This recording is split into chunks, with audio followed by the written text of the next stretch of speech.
কীভাবে দেখবো ওই দিকটা কী অবস্থা পানি। হ্যাঁ হ্যাঁ এরপরে যাইতেছি, খুবই কষ্ট। ড্রেনে দিয়ে কীভাবে যায় কারণ শহরের পানি দেখেন কী অবস্থা। হায় হায় হায় আমাদের পরিস্থিতি দেখেন।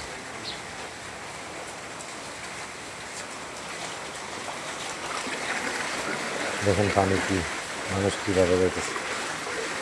রেলের একটা শহর দিয়ে যায় পানি কীভাবে ড্রেনে পানি আটকেছে দেখেন, পরিস্থিতিটা দেখেন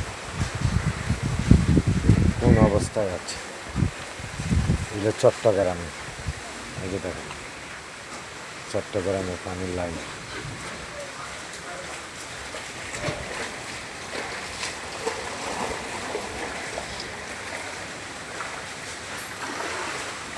কিছুই করার নেই।